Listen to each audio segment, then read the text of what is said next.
Hello नमस्कार, मी Ranjana होमकुक Ranjana channel वरती आपले सर्वांचे मनापासून स्वागत आहे।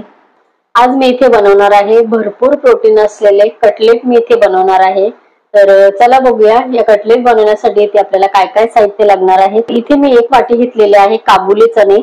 तर हे चणे मी शिजवून घेतलेले आहे, पूर्ण नाही पण असे छान दबतात ते एवढे इतके मी असे हे शिजवून घेतलेले आहेत। उकडवून जरासे कच्चे घेतले तरी चालतात, ग्राइंड करायला लागते, पण अजून आपल्याला लहान मुलं खात असतील तर त्यांच्यासाठी पचायला हे सोपे जातात, म्हणून आपण थोडेसे याला कुकरला एक शिट्टी किंवा गॅसवरती आपण 5 मिनिटं जरी उकळून घेतले तरी सुद्धा हे छान आपले होतात।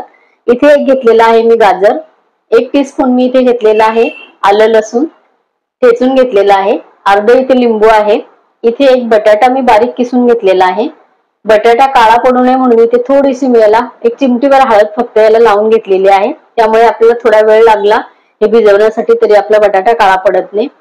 इथे थोडीशी घेतलेली आहे कोथिंबीर आणि एक इथे कांदा घेतलेला आहे मीडियम साईजचा कापून मी, आणि 2 चमचे इथे आहे तांदळाचं पीठ।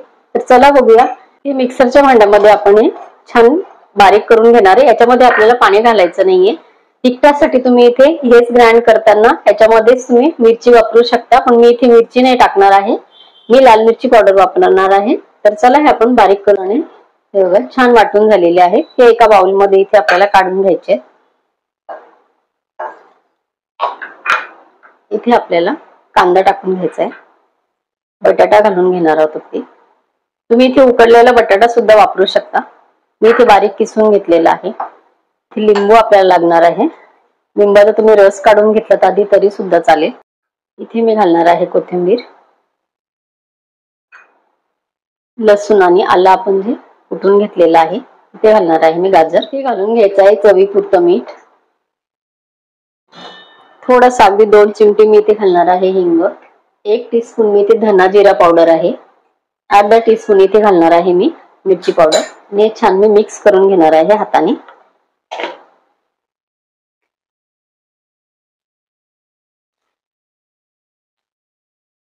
आपल्याला ह्याला पाण्याची गरज अजिबात पडत नाही, कारण आपला बटाटा वगैरे ह्याच्यात पाणी असतं, कांद्याला पण आपलं पाणी सुटतं।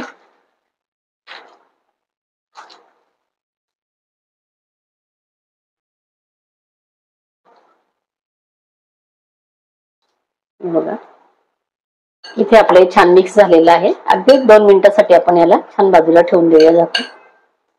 हे आपल्याला हे तांदळाचं जे पीठ आपण घेतलेलं आहे एका डिश मध्ये इथे आपल्याला हे काढून घ्यायचंय। इथे आपल्याला घालायचंय थोडंसं अगदी लाल मिरची पावडर, आणि थोडंसं आपल्याला घालायचं आहे चिमटीभर फक्त मीठ घालायचं आहे, आणि छान आपल्याला असं मिक्स करून घ्यायचं आहे। आपण आता कटलेट बनवायला सुरुवात करूया। हे पीठ जर तुमच्याकडनं चुकून पातळ झालं, कारण तुम्ही ह्यामध्ये भाज्या गाजर किंवा बटाटा तुम्ही जास्त प्रमाणात घेऊ शकता, तर त्यामुळे हे पातळ होऊ शकतं। तर इथे तुम्ही त्यावेळेला 2 चमचे गव्हाचं पीठ किंवा तांदळाचं किंवा तुम्ही चण्याचं किंवा आपलं मक्याचं पीठ इथे वापरू शकता। त्या 2, 3, 4 पीठापैकी तुम्ही कुठलंही एखादं पीठ वापरून याचं टेक्स्चर बरोबर करू शकता। तर हे बघा आता इथे आपल्याला हे तांदळाचं जे पीठ आपण त्याच्यामध्ये मीठ आणि तिखट लावून बाजूला ठेवलेला आहे, फक्त ह्याच्यामध्ये आपल्याला कोट करायचं आहे, आणि हा कटलेट आपण इथे बाजूला असं बनवून घेणार आहे। आणि ही एअर फ्रायर मध्ये मी करणार आहे, तुम्ही फ्राय पॅन वर सुद्धा हे करू शकता। एअर फ्राय मध्ये अगदी 2 चमचे तेलामध्ये हे कटलेट अतिशय छान होतात, आणि नाश्त्यासाठी किंवा कधीही खाण्यासाठी अगदी हेल्दी पदार्थ आहे।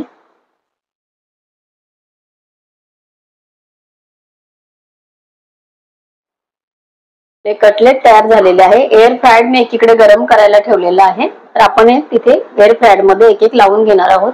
फ्राय इथे छान गरम झालेला आहे। मी इथे एक ब्रश, अगदी 2 ब्रश फक्त इथे मी तेलाचे ह्याने सगळीकडनं लावून घेतलेले आहे। ज्याला जास्ती तेल खायचं नाहीये त्याच्यासाठी एअर फ्रायर मधलं भाजलेले पदार्थ अतिशय उत्तम ठरतात। तर हे बघा इथे मी लावून घेणार आहे व्यवस्थित। अगदी कमी तेलामध्ये आपले हे कटलेट इथे तयार होतात।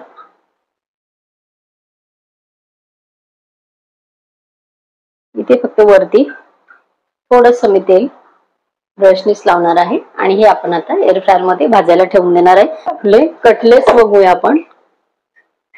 हे बघा वरून छान आपल्या कटलेटला कलर आलेला आहे व्यवस्थित, 20 मिनिटांनंतर मी एअर फ्राय उघडलेला आहे. तर इथे मी आता थोडंसं लावून घेणार आहे. एक ब्रश फक्त तेलाचा इथे वरून लावून घेणार आहे. अतिशय हेल्दी आपले हे कटलेट होतात. इथे आपण एक बाजू त्याची उलटी करून टाकणार आहोत. इथे परत आपल्याला एक एक ब्रशनी थोडंसं आपल्याला इथे तेल लावून घ्यायचे.